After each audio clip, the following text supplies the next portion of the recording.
aquí en Carta Robada, el informativo que no le da a usted meramente las noticias, sino que pues reúne para usted elementos que le permitan ver o comprender mejor lo que ocurre. Hoy, como es viernes, pues siempre nos proponemos revisar el cuadro general de la situación del país y si es posible, pues también del mundo. En este caso, bueno, pues vamos a decir que en una sola semana pudimos darnos cuenta ya con mucha más claridad de cuál es la estrategia económica que va a seguir el gobierno de Enrique Peña Nieto. Es decir, la intención, porque eso es lo que se nota claramente en cada una de las cuestiones que se decidieron y se pusieron en marcha esta semana. La intención de Enrique Peña Nieto es básicamente quitarle las espinas al liberalismo económico. Quitarle las espinas al liberalismo económico pues suena muy imposible, como dirían, ¿verdad? En el rancho, muy imposible, pero bueno, esa es la intención, eso queda muy claro en base a las decisiones y los proyectos que se anunciaron esta semana y los que ya se habían anunciado anteriormente. Así que le vamos a platicar de eso, también le vamos a platicar un poco de lo que pasó con Vitro, esta empresa que tuvo, es de Monterrey, que tuvo la osadía de desafiar a los fondos buitre. Fíjese usted, más o menos igual que Argentina, lo hizo, luego como que se patració, ¿verdad? Pero al menos se enfrentó también a los fondos buitre y a los derivados financieros, a los cuales quiso en un momento dado desconocer, algo que no hizo ninguna de las otras empresas que entraron en problemas financieros o en franca bancarrota a partir del 2008. Así que le vamos a contar sobre los fondos buitre y sobre la forma en que Vitro los enfrentó, también cómo le hizo Argentina, y también le vamos a contar de algunos fondos chiquitos buitres chicos que también tenemos aquí en Nuevo León. Así que de esto le estábamos preparando cuando nos vamos enterando, fíjese usted, de esto que está aquí, presentamos a través de un video del diario El País. Cayó otro asteroide y no era el que estábamos esperando, fíjese usted, no era el 2012 DA14, que es el que estábamos esperando que entrara hoy a las 6:30 de la tarde, según habían dicho los astrónomos de la Universidad Nacional Autónoma de México. Entró otro, hay un debate acerca de si es parte de lo mismo, si es un desprendimiento, si operaron conjuntamente, no se sabe, pero el caso es que ahí está esto que ocurrió allá en Rusia, en una zona industrial, por cierto, y causó más de 500 heridos. Eso le da una idea a usted del tipo de problema que vamos a estar enfrentando. Le voy a poner el video. Luego nos vamos a ir y vamos a regresar con toda la historia de este asunto y el debate que se está generando, un debate muy bueno al que sería también muy importante que entrara no solo México, sino también la clase política, porque ya ve que nuestra clase política es muy atrasadita, siempre andan a la cola ya en la mera grilla partidista, y este asunto le voy a platicar cómo lo asumió el presidente, bueno, el primer ministro de Rusia, Medvedev. Y primero quiero ponerle a usted este video breve de 47 segundos que es propiedad, por supuesto, del diario El País. Meteorito que se desintegraba así al entrar en las capas bajas de la atmósfera. Los restos del meteorito han caído sobre la región rusa de Chelyabinsk, donde al menos 250 personas han resultado heridas, la mayoría por traumatismos, cortes y contusiones. En Chelyabinsk, los testigos miran la impresionante estela que el meteorito ha dibujado en el cielo. Dicen que se ha escuchado una gran explosión y que luego han visto caer objetos del cielo. Los daños son visibles, cristales rotos en edificios y este impresionante boquete en la pared de una fábrica de zinc. En principio se ha temido que fuera una lluvia de meteoritos, pero las autoridades rusas lo han descartado.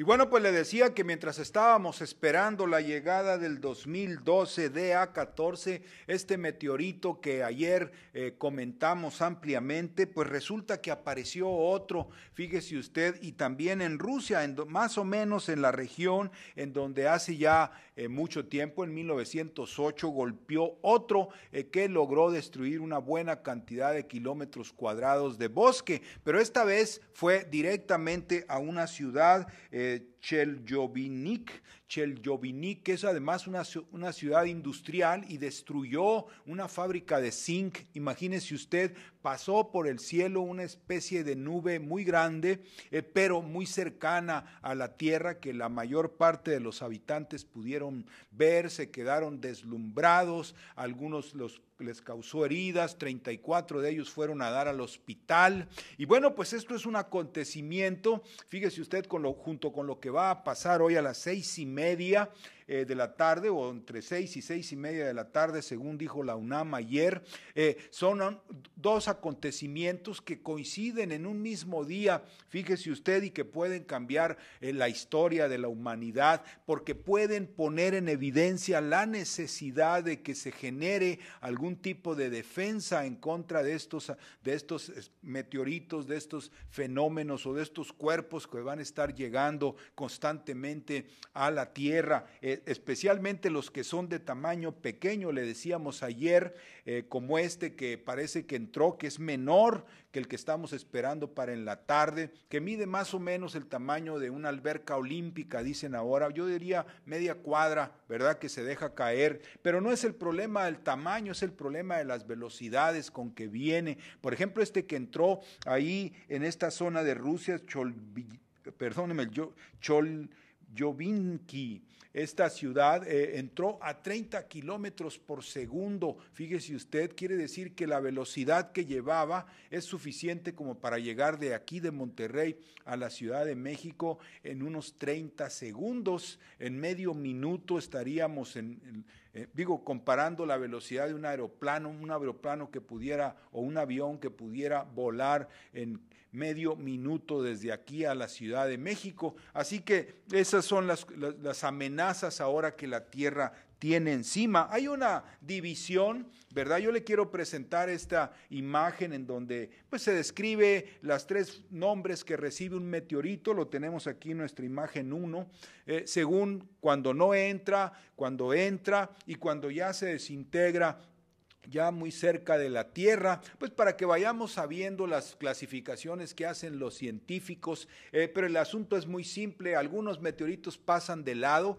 como es este que va a pasar hoy, se supone a las 6:30, otros logran entrar a algún nivel en la estratosfera, se meten más allá y entonces empiezan a desintegrar, y luego ya al final pues caen algunos pedazos, algunos de los cuales logran ser significativos, como este que golpeó hoy en esta zona de Rusia. 500 heridos, más de 500 heridos, y ya por primera vez la destrucción de una fábrica, fíjese usted, por uno de estos artefactos. Así que le decía yo que hay una discusión acerca de si tienen que ver el uno con el otro. Este que no tiene nombre, yo creo que se le va a quedar así como el asteroide de Chelyabinsk, ¿verdad? Porque no se le había puesto nombre, nadie lo esperaba, fíjese usted, ni la NASA, ni la Agencia Espacial Europea, acá en México pues mucho menos, ¿verdad?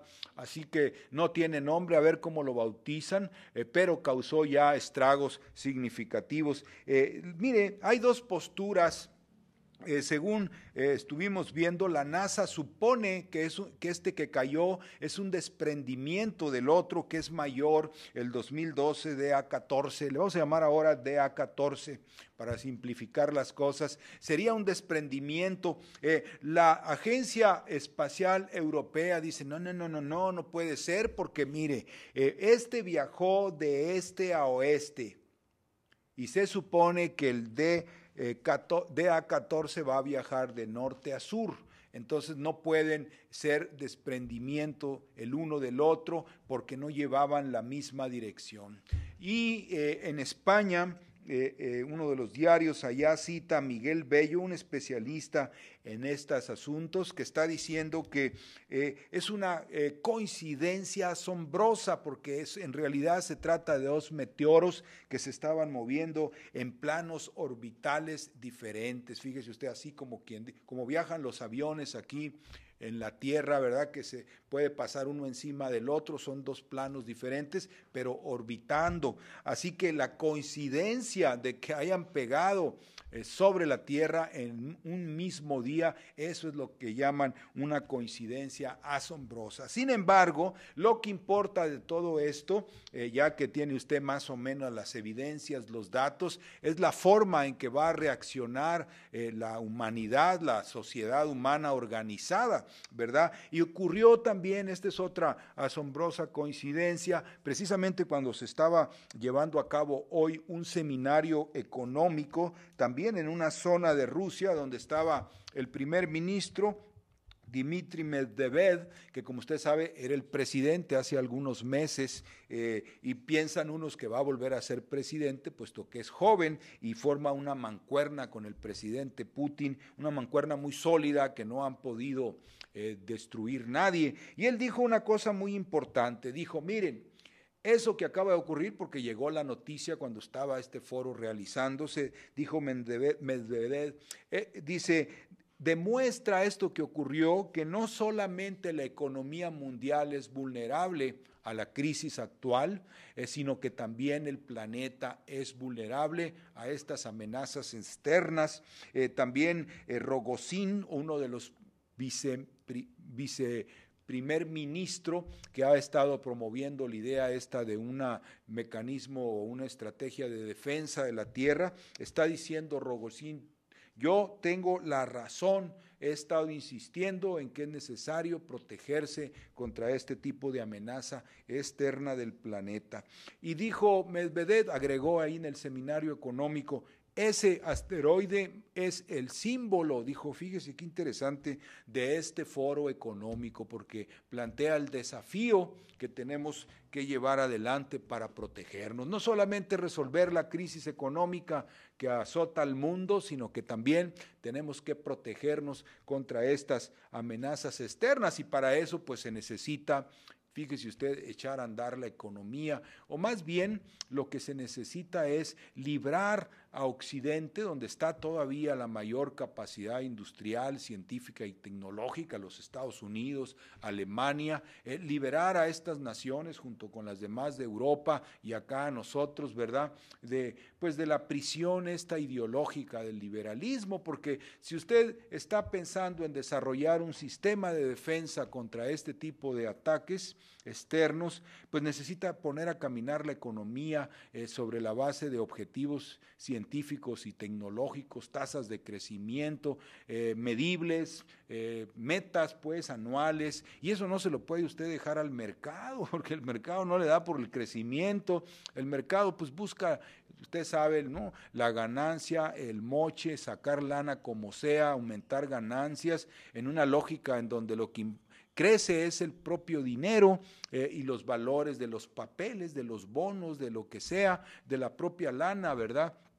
Pero no significa nada para el mundo productivo, para el mundo físico. Los rusos, los chinos, los hindús, que están más concentrados ahorita en el desarrollo de las cuestiones espaciales y que han propuesto este sistema de defensa, similar a lo que, bueno, no similar, sino diferente a lo que está planteando la NASA, que le comentábamos ayer, porque la NASA quiere mandar un vehículo a altísima velocidad, casi la misma velocidad que alcanzan los asteroides, para que, como quien dice, le caiga encima y lo destruya con una carga nuclear. Eso quiere hacer la NASA, pero los rusos están hablando de que se retome lo de la iniciativa de defensa estratégica de por allá 1982 y que se utilicen en realidad armas de rayos láser para desintegrar a los asteroides cuando estén viniendo. Hay muchos asteroides que giran en el sistema solar, no se crea usted que son uno o dos, son varios cientos cuando menos, ¿verdad?, que orbitan en el sistema solar dentro y que pueden topar con la Tierra en cualquier momento y causar esta destrucción o fenómenos mayores. Así que ya tiene la humanidad a partir de hoy muy claro que va a tener otra necesidad aparte de recuperar la economía, como bien lo dice Medvedev, el primer ministro ruso, defendernos no solo de la crisis económica, que es devastadora, usted ya lo sabe, sino también buscar la manera de desarrollar lo necesario en términos científicos y tecnológicos para proteger a la Tierra de los asteroides chicos. Fíjese usted, ahí le recomendamos que si tiene unos binoculares, observe el cielo hoy en la tarde, de 6 a 6:30, y va a poder observar, según dicen los científicos, este meteoro, el 2012 DA14, que va a pasar puntualmente, si todo sale bien a esas horas. Véalo usted y piense qué pasaría si nos cayera por acá, ¿verdad? Aquí sí acabaría pues más o menos como con una zona de aquí a la Ciudad de México, ¿verdad? En todo lo que tenga que ver con árboles, o si cae en el desierto, pues todo lo que haya por ahí. Si cae en ciudades, pues no lo queremos ni pensar. Qué bueno que que apareció hoy en Rusia no cayó en la ciudad de Chelyabinsk, una ciudad industrial en el norte de Rusia. Vamos a regresar con otros asuntos después de estos mensajes.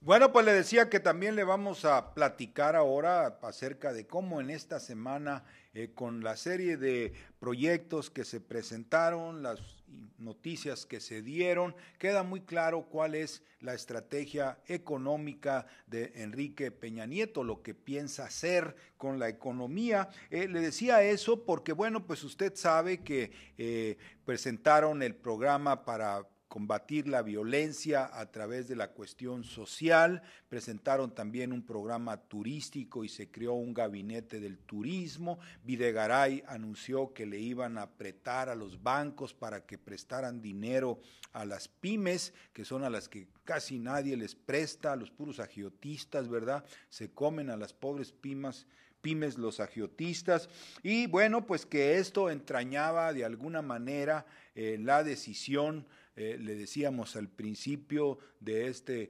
programa del día de hoy, de quitarle las espinas, como se dice ese dicho, ¿no? Ay, quítale las espinas a ese problema, quítale la parte que más molesta para poder mantenerlo. Pues eso es lo que parece ser la intención. Ahí tenemos en esta imagen a Peña Nieto y Calderón.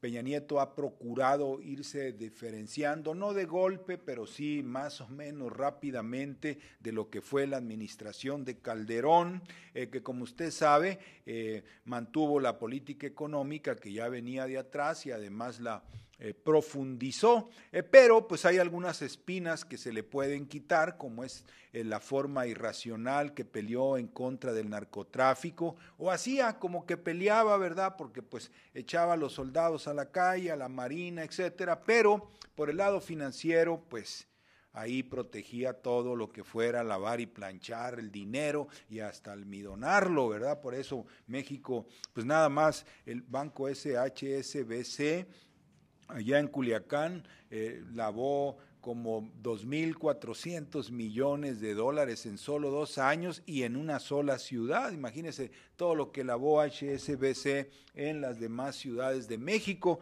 Todo eso no se tocaba, aunque siempre se andaba combatiendo pues al delincuente menor, al que distribuye, al de las pequeñas tienditas, como le llaman, o las picaderas, como le dicen acá en La Laguna, los lugares donde los ejidatarios o los hijos de los ejidatarios inyectan heroína. Ahí sí caían muy duro a asustarlos y luego pues se iban, ¿verdad? El caso es que esta primera primera parte, la parte más grotesca de la política de Felipe Calderón, esa es la que Peña Nieto no va a seguir, porque pues es la parte más obvia, ¿verdad?, más irracional de lo que venía haciendo Calderón. Por eso, en la iniciativa social, así es como se llama, iniciativa social para combatir la delincuencia, se dice eso, que el muchacho, el joven es víctima y victimario, que son en realidad muchachos o jóvenes que no tienen perspectivas, que no tienen oportunidades ni de desarrollo, ni de empleo, ni de educación, y que por eso delinquen, por eso son fácilmente atraídos por el narcotráfico o algunas otras bandas, y lo estamos viendo porque, pues, por ejemplo, el otro día agarraron ahí una banda de secuestradores, incluso los violadores de Acapulco, que la PGR inmediatamente capturó. Uno de ellos tenía 16 años, fíjese usted, y se dedicaban a otras cosas, no crea usted que nada más al sexo forzoso, como dirían ahora, ¿no? Las ONGs, así como dicen de desaparición forzosa, entonces sería en ese caso una violación forzosa, que ya quieren que se haga una ley para ese tipo de delitos. Pero el caso es que son jovencitos también que están siendo llevados al crimen por la falta de oportunidades, algo que se acumuló, usted ya sabe. Las cifras del INEGI ya andan 29 millones de mexicanos vendiendo en la calle porque no tienen chamba. No les llama desempleados, ¿verdad? Les llama economía informal o empleos informales, pero todo este cuadro, más el desempleo oficial, más los ninis, genera un ambiente propicio para el crimen al que mucha gente recurre por desesperación, por simplemente no tener nada, no tener empleo, no tener posibilidades de salir adelante. Así que Peña Nieto se propone combatir eso. También, pues esto de llamarle la atención a la banca, ya lo ha hecho Peña Nieto desde hace tiempo, desde que era candidato, diciéndole a los banqueros que no marchen, ¿verdad?, que tienen que poner dinero aquí en México, y de hecho se suscitó una polémica por ahí a mediados del año pasado, cuando Guillermo Ortiz, que ahora es el presidente de Banorte, y Alejandro Valenzuela, que viene siendo el director de Banorte, salieron a criticar fuertemente a la banca extranjera por una razón muy sencilla. Cobran muchos intereses, cobran muchas comisiones, ganan mucho, pero cuando ganan la lana se la llevan del país. Y denunció Guillermo Ortiz que se llevaban el ahorro de los mexicanos a sus matrices en España o en los Estados Unidos para capitalizarse, así dijo Guillermo Ortiz. Luego se dio un agarrón con Francisco Gil Díaz. ¿Se acuerda usted de Francisco Gil Díaz? Ese, pues, como ese es lo contrario, ¿verdad? Le tolera y le defiende a los bancos a capa y espada. Pues él mismo trabajó para alguno de ellos, creo que ahora anda con la Telefónica, con la compañía española, y bueno, salió a argumentar que no era cierto, que los bancos eran muy buena onda y que invertían y que esto y que lo otro, pero que en última instancia tenían la libertad de llevarse el dinero para donde les diera la gana, ¿verdad? Ese fue el debate que tuvieron Guillermo Ortiz y Francisco Gil Díaz, como que eso fue lo que retomó el equipo de Peña Nieto para hacer la crítica a la banca. Aquí lo dijo Videgaray en Monterrey la semana pasada, dijo: la banca mexicana es muy fuerte, pero tiene un defecto, que es que no presta, lo que todos sabemos, usted y yo lo sabemos.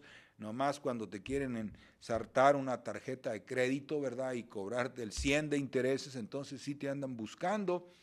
Pero para una empresa, para negocio, para crecer, para aumentar, pues no sé, equipo, edificio, lo que sea, ahí no se presta nada, y mucho menos para el campo. Así que esa es la otra espina del programa liberal que Peña Nieto quiere cortar para que la banca preste. Bueno, y ese es el panorama más o menos.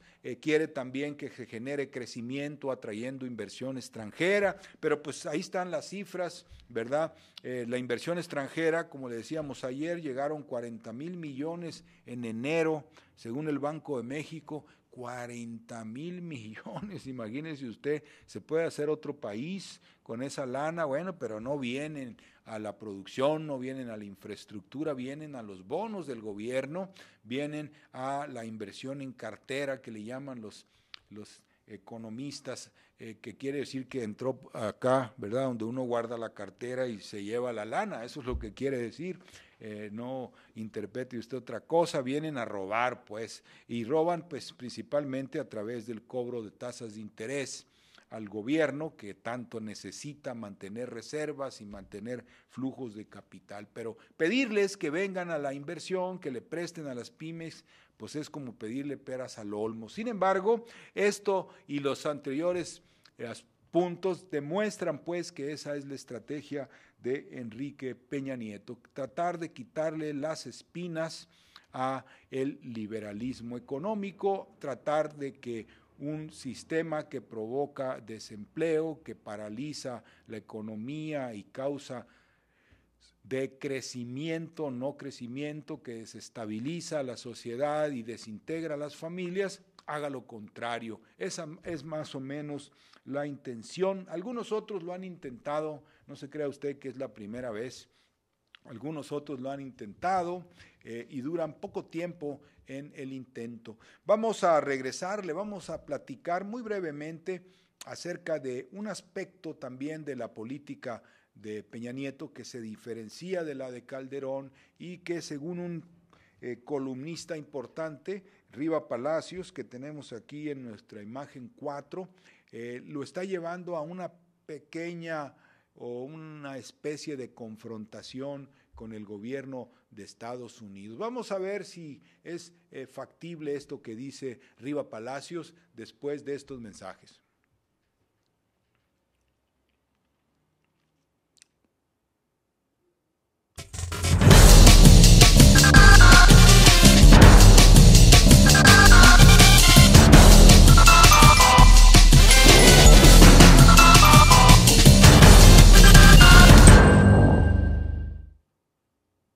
Y bueno, pues le decíamos que está este periodista de apellido Riva Palacios. Usted sabe, la familia Riva Palacios pues tiene una larga historia. Allá en la época de la Revolución, uno de los principales callistas era precisamente Carlos Riva Palacios. Antes había sido obregonista, por supuesto, y a lo largo de la historia reciente, digamos de los últimos 200 años, los Riva Palacios aparecen. Alguien que fue dirigente de la CNOP, creo, por allá en los años de López Portillo y Echeverría, también era un Riva Palacios. Ya no sé, ya le perdí la pista, ya no sé si todavía sigue en funciones, pero el caso que también tiene, esta familia tiene periodistas, y bueno, Riva Palacios le hace al periodismo sesudo, o sea, no le reporta a usted nada más los nombres o los datos o los hechos, sino que construye una especie de hipótesis acerca de lo que está pasando. Como él está Jorge Fernández Meléndez también, y hay algunos otros, Salvador García Soto, en fin, que pues le hacen acá, no usted sabe, le buscan 3 pies al gato, ¿verdad? Y eso pues los vuelve más interesantes, pero no quiere decir que necesariamente tengan razón. Por ejemplo, en este momento Riva Palacios se está echando una hipótesis en el sentido de que, bueno, en primer lugar, hubo unos ataques del New York Times, un solo ataque más bien dicho, hace una semana más o menos, en donde denunció que un general, fíjese usted, de Moisés García Ochoa, ese es el nombre de ese general, iba directo a la Secretaría de la Defensa porque era, en lugar del general Cienfuegos, que es el que finalmente quedó como secretario de la Defensa, era, digamos, el elegido por Enrique Peña Nieto, pero dice New York Times, los Estados Unidos intervino y dijo, ese señor no, ese general no, porque está vinculado al narcotráfico, y luego después dijeron que porque era corrupto, en fin, y el caso es que lo golpearon y exhibieron como que tenían mucha injerencia sobre el gobierno mexicano y podían decidir quién o quién no fuera secretario de la Defensa. Entonces Riva Palacios pues construye una hipótesis y dice, bueno, están dándole un manotazo, ese es el término que utilizó, a Peña Nieto, porque le están indicando que no están de acuerdo con lo que está haciendo en materia de seguridad. ¿Qué es lo que no les gusta, según Riva Palacios, a la DEA o al gobierno de Barack Obama? Pues es el hecho de que Peña Nieto ha decidido optar por darle énfasis al problema social antes que al uso de la fuerza en contra de la delincuencia, es decir, que cambió la política de Felipe Calderón y ahora va a atacar las raíces del problema y que eso pues le molesta a Washington, porque Washington pues lo que quiere es que rápidamente vaya adelante el plan Mérida, que México compre más armamento, que luego, ¿verdad?, si haya un acuerdo entre militares que vengan a México a asesorar, incluso la posibilidad de levantar una base militar como las que tienen en Afganistán, como las que tienen en Irak, bueno, pues para estar ahí mesmamente, en el escenario del combate o en el teatro de la guerra en contra del narcotráfico, y que todo esto andaría buscando Obama, y que ven que en este momento hay resistencia por parte del gobierno de Peña Nieto. Bueno, pues habría que ver, ¿verdad? Pero en primer lugar, no por el lado de lo que Peña Nieto quiera hacer en cuanto a su lucha social en contra de la delincuencia y el crimen, sino la voluntad que pudiera tener Barack Obama. Ahí es donde nosotros le vemos debilidad a esta hipótesis de Riva Palacios, porque pues Riva Palacios presenta a los Estados Unidos como un gobierno, al de Obama, como un gobierno preocupado porque México probablemente no quiera combatir al narcotráfico. Obama no está preocupado porque México quiera o no combatir al narcotráfico. Obama estuvo y está armando a los carteles de la droga para darles más poder, para darles más fuerza. Esa idea de que la DEA, de que el Departamento de Justicia y el FBI de los Estados Unidos son gente que combate el narcotráfico y combate el terrorismo, y que los intereses de un gobierno como el de Obama es combatir al narcotráfico, combatir al terrorismo, esa es una visión muy ingenua de este mundo, le diré, es para, no sé, a lo mejor ahí en el Tecnológico de Monterrey o en alguna universidad así de esas cándidas, ¿verdad?, que creen en todo lo que dicen los embajadores y lo que dicen los políticos. Usted sabe, los políticos siempre dicen mentiras o la mitad de las cosas o nada más un poquito, pero nunca dicen lo que realmente están pensando, ¿verdad? Como decía por allá un amigo que decía un gobernador, ¿verdad?, los viejitos hablan de lo que hicieron y los mensos de lo que van a hacer, ¿verdad? Así, eso es un lema de los políticos. Nunca digo lo que voy a hacer, ¿verdad? ¿Para qué? Me quitan la bandera o por ahí me balconean. Entonces nunca dicen lo que están pensando. Entonces no se puede uno creer. Esta es la primera regla en la política, y cuando uno quiere examinar lo que están diciendo los gobiernos, uno nunca debe creer lo que dicen los discursos. Siempre que usted escuche un discurso, pues agárrelo y póngalo a prueba frente a lo que ocurre, frente a la realidad. Por ejemplo, Felipe Calderón, su guerra contra el narcotráfico, todos los mexicanos sabemos que la inició pues porque se tenía que legitimar, ¿verdad? Se dudó mucho de su triunfo, pues podríamos decir que fue verdaderamente un triunfo muy, muy cuestionado, y entonces él lanzó a los pocos días de asumir el poder esta guerra contra el narcotráfico para legitimarse, y decía que yo estoy combatiendo, que antes no se combatió al narcotráfico y que ahora sí, pero en el terreno del lavado de dinero, México pasó a ser el principal lavador de dinero del mundo en este momento, agarró prominencia, subió en el sexenio de Calderón. Quiere decir que el narcotráfico estaba feliz aquí en nuestro país, a pesar de que el gobierno decía combatirlo tanto. Así que eso es lo que hay que cuestionarle a Riva Palacios, no tanto lo que dice Peña Nieto,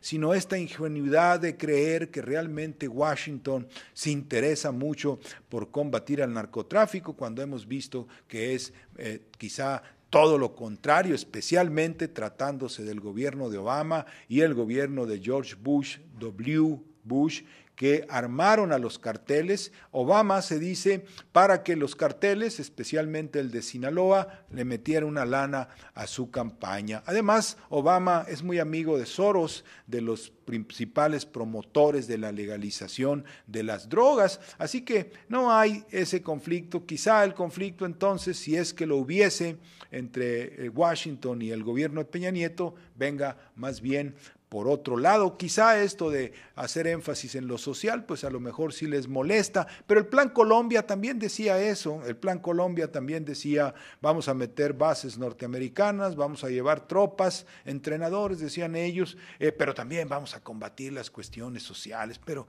las cuestiones sociales no se pueden combatir si se mantiene la misma política económica. Vamos a regresar, vamos a hablarle de Vitro y los buitres financieros, un personaje, los buitres o los fondos buitres, un personaje que son buitres, verdaderamente buitres, y le voy a decir por qué, porque hacen la misma función que el buitre, pero en el mundo de las finanzas. Le platicamos de eso después de estos mensajes.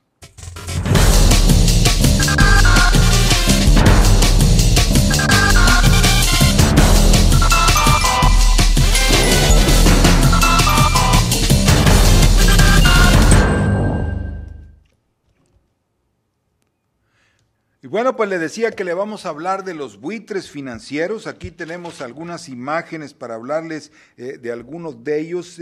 Propiamente los buitres que tenemos aquí en nuestra imagen número 7.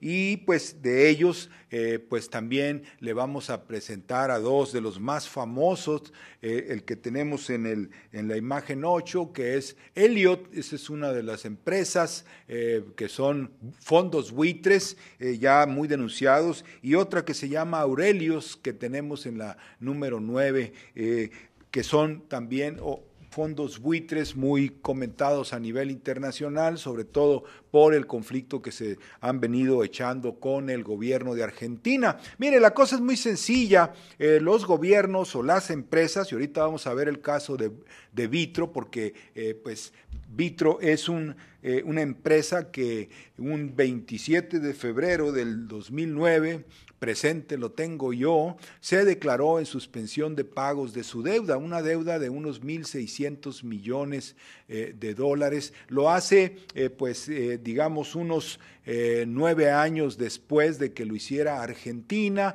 y unos 5 años después de que otras empresas como Altos Hornos de México también se declararan en suspensión de pagos. O sea, no pago, no puedo, ¿verdad? Busquémosle, hazle como quiera.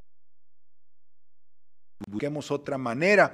Vitro argumentó en ese momento que pues no podía pagar y que si se iba al juicio mercantil, que es una especie de protección contra la bancarrota, entonces las acciones iban a caer más y entonces se iba a llamar la eliminación de valor. Fíjese usted qué interesante esto, porque si las acciones de Vitro costaban esto, el solo hecho de irse al juicio mercantil, pues hacía caer su valor y la empresa como un todo iba a valer menos y se iba a perder valor por una decisión administrativa, que quiere decir que el valor pues en realidad ni vale, ¿verdad? No representa lo que dice que representa, pero también como Argentina logró un acuerdo, la deuda más grande, la de los bonos, se negoció, se hizo el juicio después, el juicio mercantil, pero al menos los acreedores estaban conformes y Vitro hizo una maniobra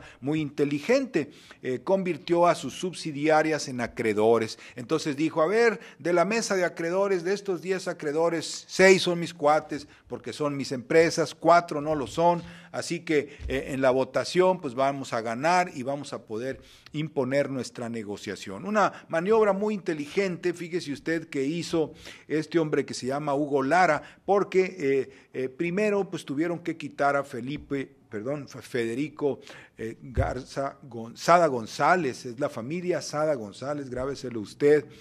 A mí se me revuelven los Sadas con los Garza y los Zambrano, todo eso no me lo sé muy bien, pero los Sada González son los dueños de Vitro. Quitaron a Federico, usted sabe, la aristocracia, Adrián Sada González, pues también, es pura aristocracia, y metieron a alguien picudo, que es Hugo Lara, un ingeniero pues de clase media acomodada, que decidió dar esta pelea. Y pues se fueron y ya a la negociación con los acreedores, y ya cuando estaba más o menos caminando la cosa, brincan los fondos buitre, compran una parte de la deuda a precio muy bajo, ¿verdad? Como también lo hicieron en Argentina. Por eso yo le decía que son buitres, porque agarran la deuda que ya nadie puede pagar, que ya no vale, porque hay pérdida de valor, como dijo Hugo Lara, entonces la compran bien barata y luego van a ver cuánto recuperan y quieren recuperarla al 100. Ese es el negocio de los fondos buitres. No chambean, no producen, no tienen planta productiva, no tienen una industria, no tienen un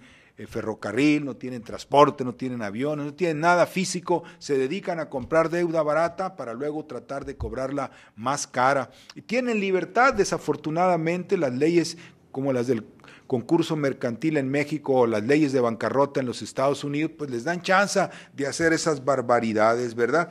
Aquí en Nuevo León tenemos otro, un pequeño fondo también, buitre chiquito, Fintech se llama, que es el último de nuestras fotografías del día de hoy, nomás que este jugó al revés, jugó del lado de Vitro. Fíjese usted, le compró a Vitro los derivados financieros y le dijo, pues yo me hago cargo, nada más dame chancita de entrar como accionista contigo y vamos a respaldar todas las decisiones financieras que tomes. También entró así a Vitro Alfredo Harpelú, ¿se acuerda usted? Y compró una parte. Bueno, Vitro hoy ya regresó a la bolsa de valores, pagó mucho menos de la deuda, le quitaron una buena parte, pero hubo un momento, que es el que nos interesaba más comentarle a usted, hubo un momento en que Vitro denunció a los derivados financieras como apuestas, fíjese usted, y dijo que las apuestas estaban prohibidas en México por la ley federal